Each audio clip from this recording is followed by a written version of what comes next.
अगले दिन मोंटी सानिया के घर जाती है।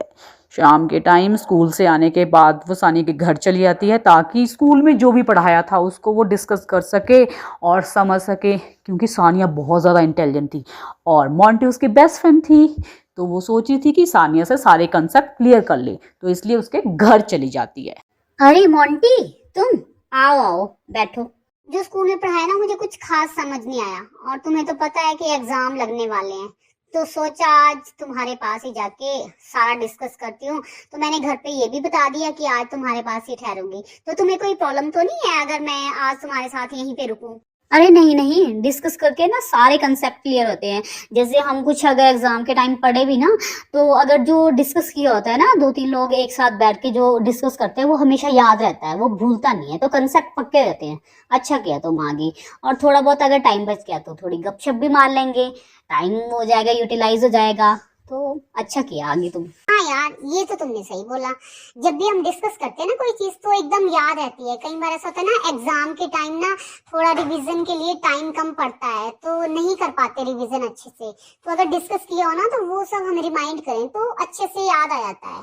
तो आज अच्छे से हम डिस्कस करेंगे। जो भी टॉपिक मतलब थोड़ा टफ है ना, तो मैं जिसको अकेले नहीं कर सकती ना उसको हम डिस्कस करेंगे जो ज्यादा टफ है। ओके। अच्छा, तो फिर हम डिस्कस करते हैं Newton's first law of motion, ठीक है? उसको डिस्कस करते हैं। तो मुझे एक्सप्लेन करके बताओ कि क्या होता है Newton's first law of motion. तो सुनो, Newton's first law of motion होता है कि कोई भी ऑब्जेक्ट हो, जब तक हम उस पर फोर्स अप्लाई ना करें वो तब तक पहले की ही पोजीशन में रहता है। Means any object will stay in a state of motion और at rest if or until any force applies on it। एक बात और, Newton's first law of motion is also called law of inertia, ठीक है? याद रहेगा ना अब तो? यार थैंक यू, तूने तो मुझे बड़े अच्छे से समझा दिया। टीचर ने ऐसे रट्टा सा लगाया ना, मतलब वैसे ही जैसे पाठ पढ़ते हैं, कुछ समझ नहीं आता यार। बस समझना है तो समझो, ना समझना है तो ना समझो, मतलब कुछ पल्ले ही नहीं पड़ता है। और तूने ना बहुत अच्छे से एक्सप्लेन किया, थैंक यू। नहीं नहीं, ये कौन सी बड़ी बात है। अच्छा, अब हम पता क्या करते हैं, second law of motion, Newton second law of motion को डिस्कस करते हैं। तो Newton second law of motion को हम लॉ ऑफ एक्सेलरेशन भी कहते हैं, ठीक है? Which says that any force applied on any object is equal to the product of mass and acceleration. मतलब जब हम किसी ऑब्जेक्ट पर कोई फोर्स अप्लाई करते हैं तो किसके बराबर होती है? इसके mass into acceleration, product of mass into acceleration, ठीक है? इसको बोलते हैं लॉ ऑफ एक्सेलरेशन, ठीक है? आ गया ना समझ? Newton's third law of motion is also known as law of action and reaction.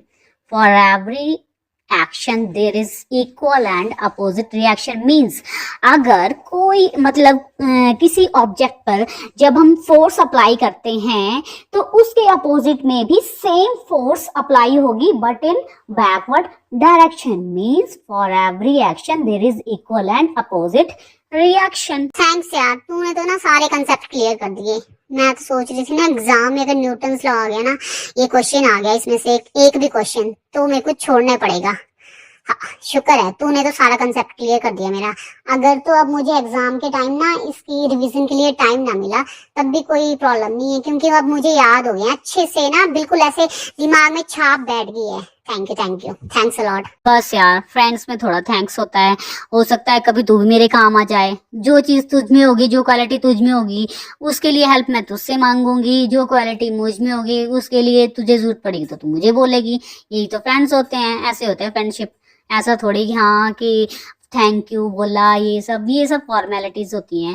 Actual में जो रियल फ्रेंडशिप होती है ना, उसमें ये सब नहीं चलता। यार एक बात बतानी थी तुझसे, शेयर करनी थी, बड़े दिनों से थी मेरे दिमाग में, दिल में चल रही थी एक बात, पर समझ नहीं आ रहा था कि बताऊं तो बताऊं किसको। फिर सोचा कि तुम्हें बताती हूँ, तुम ही समझ सकते हो मुझे, और तो किसको बताऊंगी। पर एक बात का ध्यान रखना, ये बात ना मेरी और तेरे बीच में ही रहनी चाहिए, किसी और को मत बताना, वरना ना बहुत बेइज्जती हो जाएगी। प्लीज यार। अरे नहीं नहीं, मैं नहीं बताती, तुम मुझ पर भरोसा कर सकती हो, ऐसा कुछ नहीं है। फ्रेंड्स है हम, तुम जो मन करे वो मुझे बता सकती हो, वो हम दोनों के बीच में सीक्रेट रहेगा, ठीक है?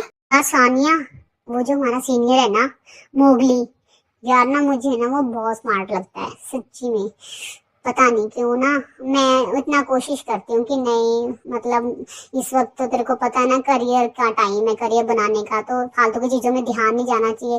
पर पता नहीं यार, जब मुझे दिखता है ना तो मुझे ना अजीब सा लगता है। सच में मुझे ना वो बहुत पसंद है। तो सोचा बताऊं तो बताऊं क्या, मतलब किसको बताऊं, तभी तुझे बताया। वैसे मैंने किसी को ये बात बताई नहीं है, उसको भी नहीं बताई। पर ना जैसे वो देखता है ना, मुझे लगता है कि उसको पता है। वो भी मेरे को ना टेढ़ी टेढ़ी नजरों से देखता है। मेरे को लगता है वो भी मुझे पसंद करता है। तो मैं सोच रही थी ना कि पता करे कि उसके मन में क्या है, मुझे पसंद कर रहा है या कोई लड़की है तो नहीं उसके मन में, या किसी के साथ है उसका कोई चक्कर चुक्कर। यार पता करना प्लीज। यार मोंटी, बुरा मत मानना, बट ना ये सब चीज़ें तुझे पता है ना, मेरे को तो लड़कों से कितनी एलर्जी है, तो मेरे साथ ये बातें मत करना।